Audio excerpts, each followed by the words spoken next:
The Galactic Council sent a message to Earth. It wasn't friendly. "Come explain yourselves," they demanded, "or face punishment." The Terran Empire had grown too quickly for the Council's comfort. 37 alien species made up this ancient group, and most viewed humans with suspicion. Admiral Daewon Kim received the summons while reviewing fleet positions at Terran Command. The tall, broad-shouldered officer had represented Earth in many diplomatic missions, but this felt different. His aide, Lieutenant Jun-Ho Lee, entered his office with a concerned look. "Sir, the Council message contains hidden signals," said Jun-Ho, placing a datapad on the desk. "Our encryption team found them. They're coordinating something big against us." Daewon nodded slowly. He had expected this. The Terran Empire had spread to 17 star systems in just 80 years, developing technologies that worried the established powers. The Council had watched with growing alarm. "Who seems most eager to move against us?" asked Daewon. "The Rexians and the Hux, sir. Both have territories near our expansion zones." Daewon walked to the window overlooking the massive shipyards of Earth orbit.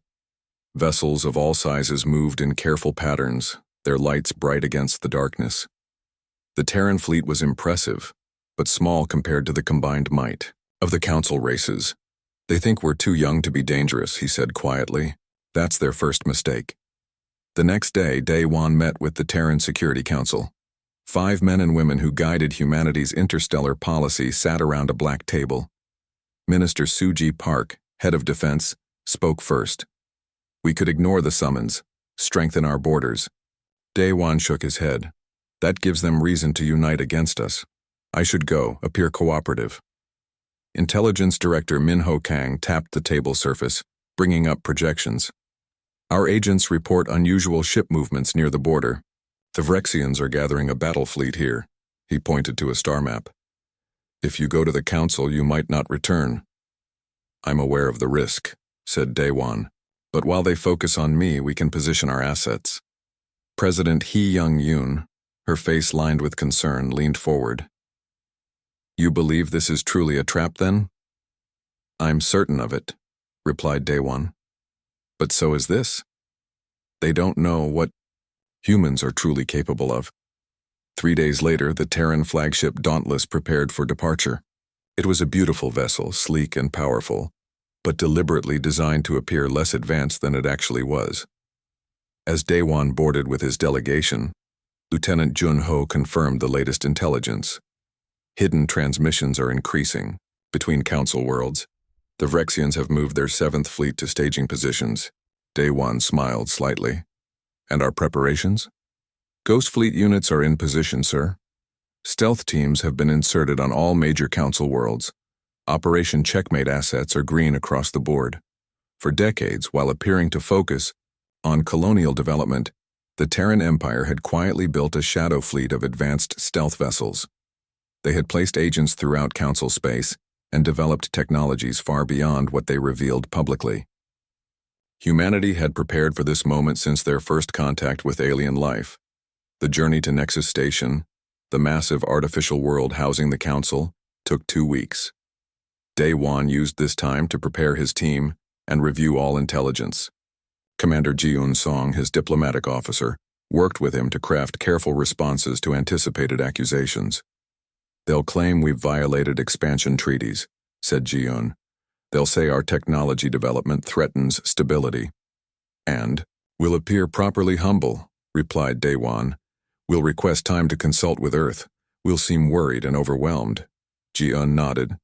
While actually springing our own trap," finished Daewon. "The moment they show their true intentions, we activate Checkmate." As the Dauntless approached Nexus Station, Daewon received one final report. The Vrexian attack fleet had begun moving toward Earth's shipyards. Exactly as predicted, the massive Ihor docking bay of Nexus Station swallowed the Terran ship. Representatives from various Council races watched from observation decks, some curious, others hostile. Daewon straightened his uniform and prepared to disembark with his team. "Remember," he told them quietly, "appear respectful, even nervous. Let them believe we don't understand what's happening." Jun-Ho checked his communications device one last time. Ghost Fleet commanders await your signal, sir. Daewon nodded.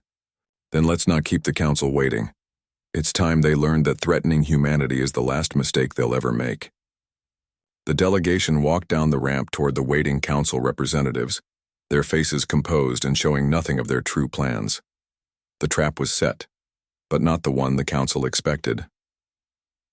The council chamber stretched wider than 3 football fields. Massive pillars reached up to a ceiling that glowed with artificial starlight. Admiral Daewon Kim and his team walked slowly down the central aisle. Representatives from 37 alien species watched from tiered seating on all sides.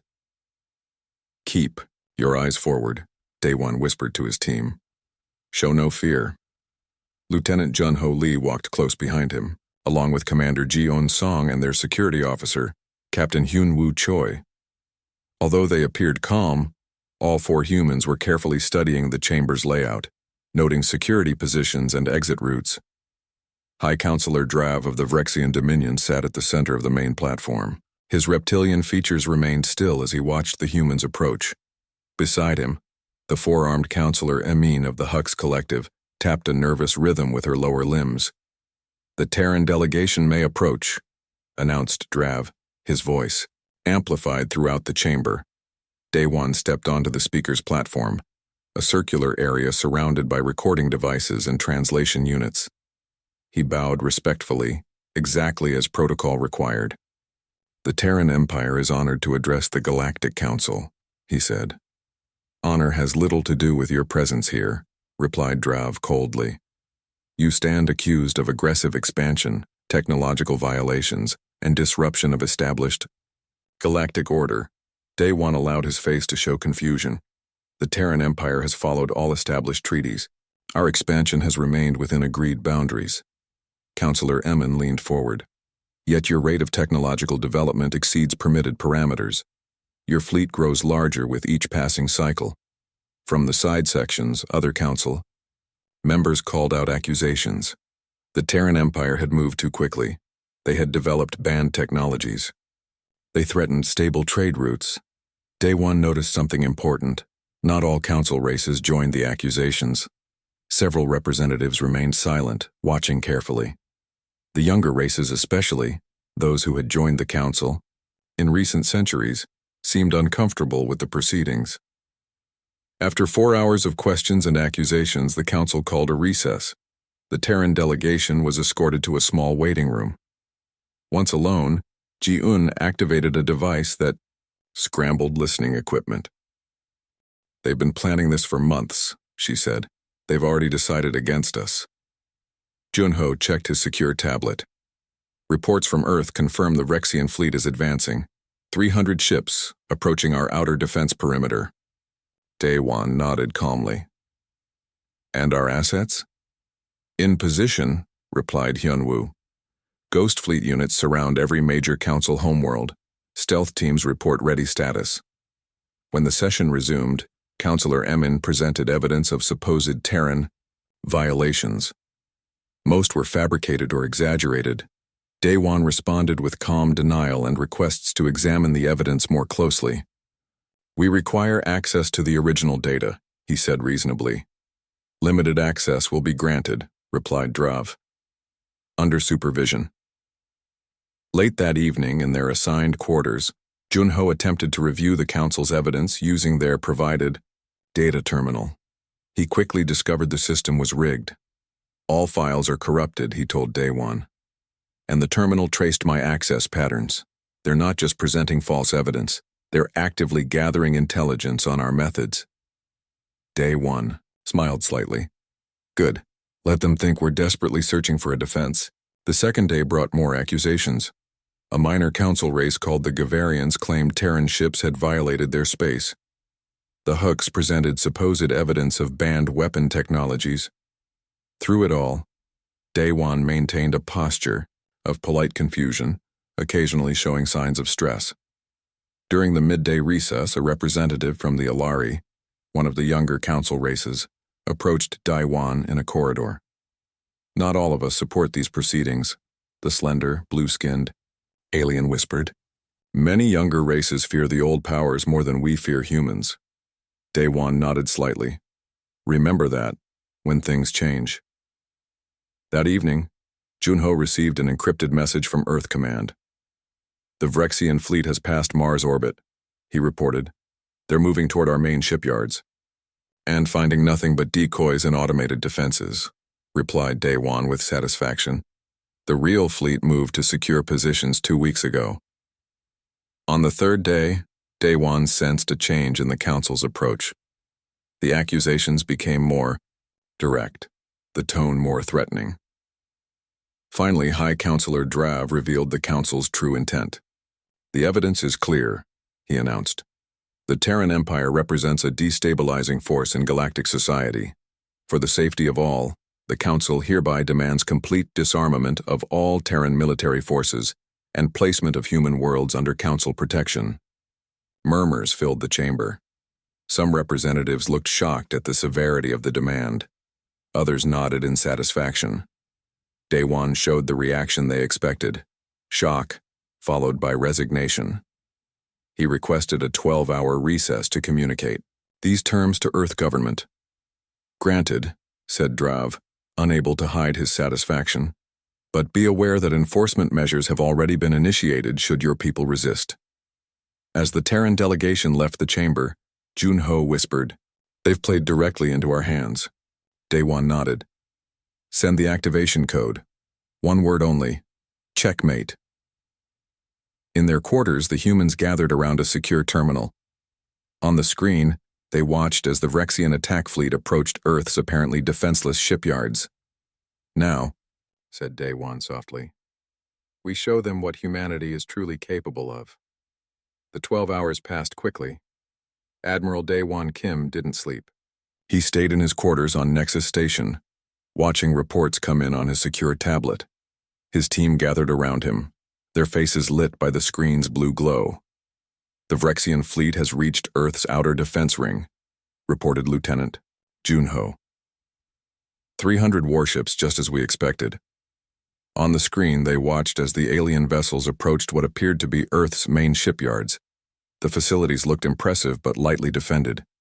The Vrexians moved closer, weapons charged. "They think they've caught us unprepared," said Commander Jiun. "Should we activate the defense grid now?"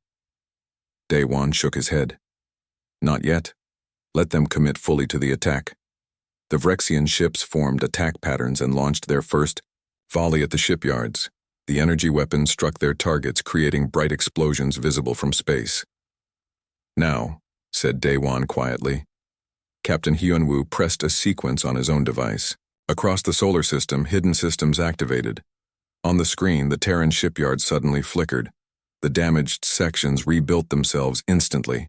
The Vrexians fired again, with the same result. "Holographic projections," smiled Ji-un. "They're attacking empty space. And now they realize it," added Daewon. The Vrexian fleet halted its advance. Their formation tightened defensively. Then something new appeared on the tactical display. All around the alien fleet, space itself seemed to ripple as hundreds of vessels suddenly appeared. The Terran Ghost Fleet had deactivated their stealth systems, revealing ships far more advanced than anything the Council races had seen before. "Perfect," said Daewon. "And the other operations?" Junho checked his reports. Stealth teams active on all 17 major Council worlds. Key defense systems neutralized. Communication hubs under our control. Daewon stood up. "Then it's time to return to the Council chamber." When the Terran delegation re-entered the Great Hall, the mood had changed. Many Council representatives looked nervous. Some were frantically checking communication devices. High Counselor Drav and Counselor Emin whispered urgently to each other. Daewon walked calmly to the speaker's platform. His posture was different now, no longer humble or defensive. He stood tall, shoulders straight, eyes clear and confident. "Honored Counselors," he began, his voice strong. "I return with Earth's response to your ultimatum." "Your government has accepted our terms?" asked Drav, but his voice lacked conviction. "No," replied Daewon simply. "We reject them completely." Angry shouts erupted from some sections. Drav raised his hands for quiet. "You have no choice," the Vrexian hissed. Your fleet is currently surrounded by Terran warships, interrupted Day-Wan. He activated the chamber's main display screen. It showed the Vrexian vessels encircled by the Ghost Fleet. They can surrender or be destroyed. The choice is theirs. Emin rose from her seat. This is impossible. Your technology couldn't possibly. We've hidden our true capabilities for decades, said Day-Wan. While you watched our public fleet, we built another in secret. While you measured our official technology, we developed systems beyond your understanding. The display changed to show new images. On key council worlds, small teams of humans had taken control of vital facilities. Defense grids, communication centers, power stations, all now under Terran control. You came to our world 8 decades ago, continued Day-Wan. You offered friendship with one hand while holding weapons behind your back. Humans learn quickly. We smiled and nodded and prepared for this day. Chaos erupted in the chamber. Some representatives shouted accusations. Others sat in stunned silence. A few raced for the exits. Drav stood up, his scaled face dark with rage. This is an act of war against the entire council. No, replied Day-Wan calmly. This is self-defense against a planned attack. We have evidence. He nodded to Junho, who activated a new display. Secret communications between council leaders appeared. Messages planning the containment and eventual conquest of human space. Plans to cripple Earth's defenses while the delegation was away. Strategies for dividing human territories among the major powers. You accused us of breaking rules, said Day-Wan, while plotting our destruction in secret. The younger council races looked shocked at the evidence. The Alari representative stood up. Is this true? He demanded of Drav. Was this hearing merely a distraction while you planned war? Before Drav could answer, Day-Wan continued. The Terran Empire could destroy your combined forces today. Your major worlds are under our control. Your fleets are outmatched. He paused, looking around the silent chamber. But that is not our way. We don't seek conquest or revenge. We want something else entirely. What do you want? Asked a representative from the back of the hall. Day-Wan smiled slightly. A new beginning. The old council structure ends today. The lies, the secret dealings, the oppression of younger races. All of it ends. He looked directly at Drav. You thought humans were dangerous because we expand quickly and adapt faster than other species. You were right to fear us, but for the wrong reasons. Day-Wan turned to address the entire chamber.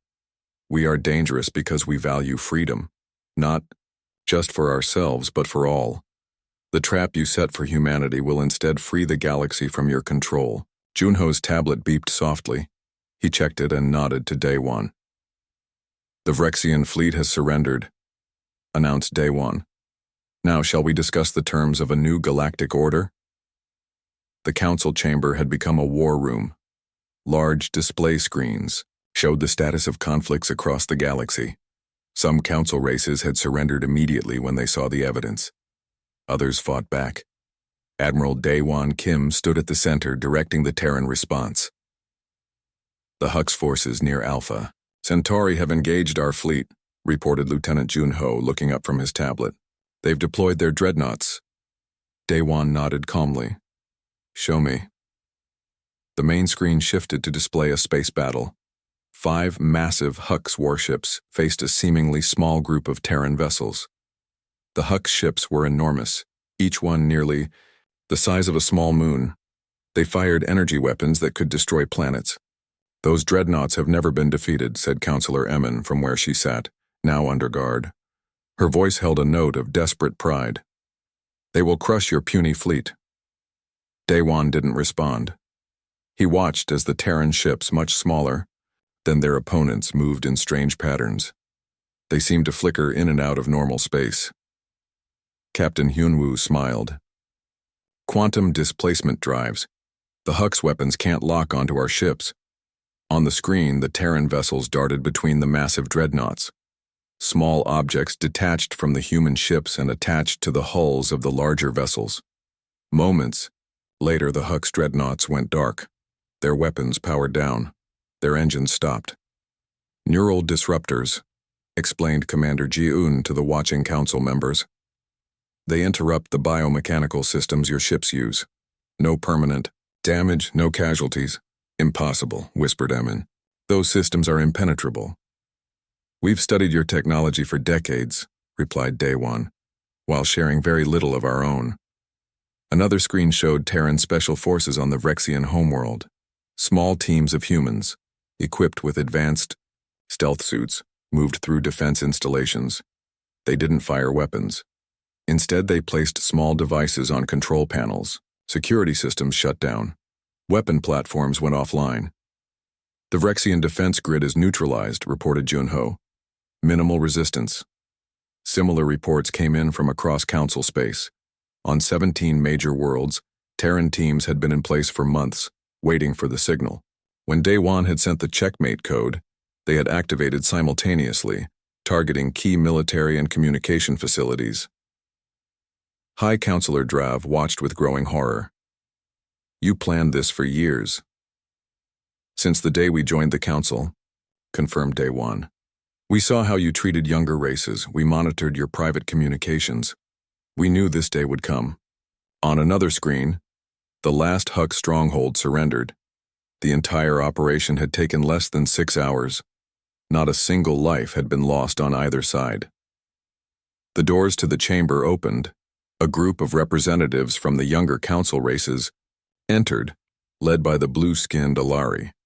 They looked at the displays showing Terran dominance across the galaxy. Is it true? Asked the Alari representative.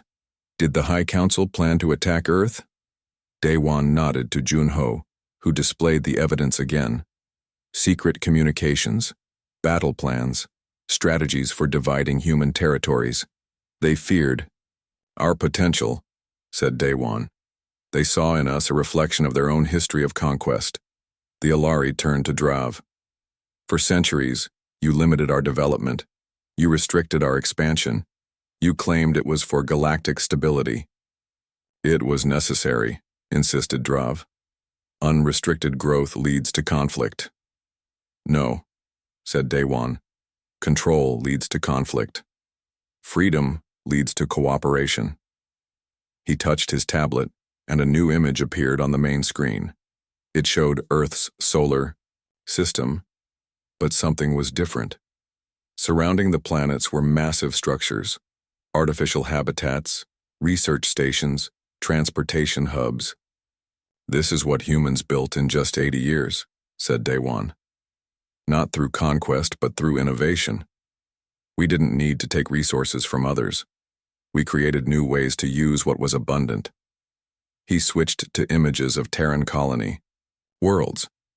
They showed cities that worked with natural environments rather than replacing them, energy systems that harvested power without pollution, transportation networks that connected planets without damaging them. This is what the Council feared, continued Daewon. Not our weapons, but our ideas. Ideas that might spread to other races. Ideas that might challenge your control. The Alari representative stepped forward. What happens now? You control our worlds. Will humans become the new rulers? Daewon shook his head. No. We want something different. He activated a final display. It showed a new structure of galactic governance, one where all races had equal representation, where technological development was encouraged rather than restricted, where cooperation replaced control. This is what we offer, said Daewon. Not human dominance, but true partnership. Around the chamber, representatives from the younger races began to nod. Even some from the older powers looked interested. Daewon turned to face the former council leaders. Your ultimatum was meant to be our end. Instead, it has become a new beginning for all of us. Outside the chamber windows, the artificial sun of Nexus Station began to rise, casting golden light across the faces of 100 different species, all contemplating a future none had imagined possible just days before. 3 months after the Council Chamber showdown, Nexus Station looked different. Workers had removed the high platform where council leaders once sat above others.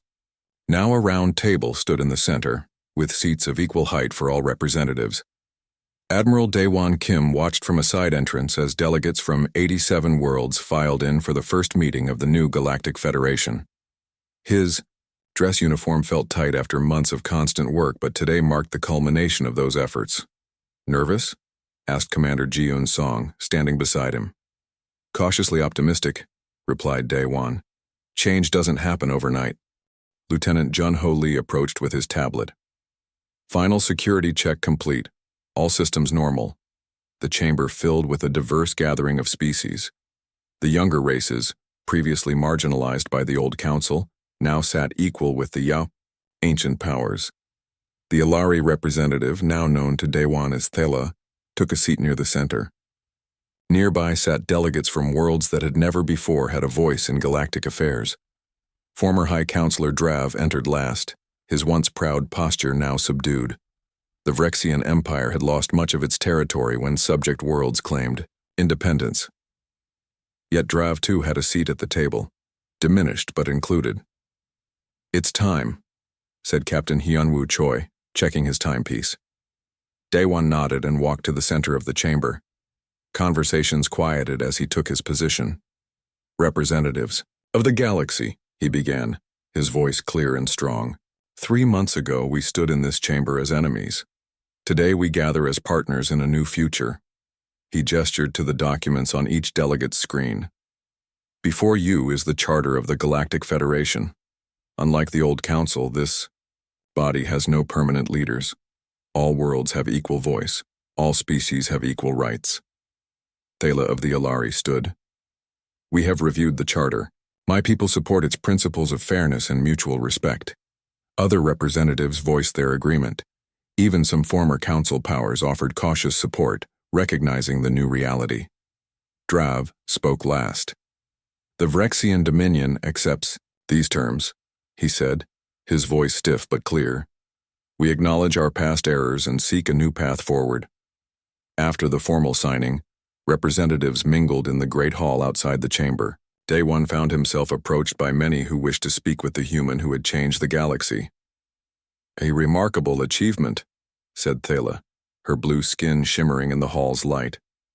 "Many thought this day impossible." "It almost was," admitted Daewon. "If the council had not moved against us when they did, we might not have been ready." "Their fear became their downfall," observed Thela. Across the room, Jun-Ho was speaking with representatives from worlds interested in Terran technology. The neural disruptors and quantum displacement drives that had neutralized the galaxy's most powerful fleets without bloodshed had captured everyone's attention. "We will share knowledge," Jun-Ho explained. "But certain technologies require safeguards. Weapons that can destroy worlds should never be built, let alone used." Meanwhile, Ji-un had gathered with cultural representatives discussing exchange programs. "Humans learn best by experiencing other perspectives," she told them. "We hope many of you will visit Earth, just as we wish to visit your worlds." Daewon watched these interactions with satisfaction. This was what humanity had fought for, not conquest but connection. A soft tone signaled a transition to the evening celebration. The station's central dome opened, revealing the stars above. Music began to play, a blend of styles from dozens of worlds. As delegates moved toward the banquet hall, Daewon found himself face to face with Drav. The Vrexian hesitated, then extended his scaled hand. "You could have destroyed us," said Drav quietly. "Many in your position would have." Daewon accepted the handshake. "That would have made us no better than what we fought against." "Perhaps we misjudged your species," admitted Drav. "Perhaps you judged us by your own standards," replied Daewon. "Humans can be fierce when threatened, but we prefer building to destroying." Later that evening, Daewon stood with his team on a quiet observation deck. Below them, representatives from across the galaxy celebrated together. Former enemies conversed as potential friends. Former subjects stood tall as equals. "Do you think it will last?" asked Hyunwoo. "Nothing lasts forever," said Daewon. "But this is a good beginning." Jun-Ho raised his glass. "To Operation Checkmate, the trap that freed the galaxy." And to those who prepared it, added Ji-un. For decades, our leaders worked in secret, knowing they might never see the result. Daiwan looked out at the stars. Somewhere out there, the first joint exploration missions were already underway. Terran ships flew alongside vessels from former Council worlds, mapping unknown regions together. The old Council believed expansion led to conflict, said Daiwan. We will show that it can lead to discovery instead. He thought of the message he had sent to Earth that morning. 2 simple words that ended decades of preparation and vigilance. Mission accomplished. As the celebration continued below, Daiwan felt both satisfaction and purpose. The trap had been sprung, the battle won. But the real work, building something truly new, was just beginning. The Terran Empire had delivered not just victory, but possibility. And for Admiral Daewon Kim, that was the greatest achievement of all.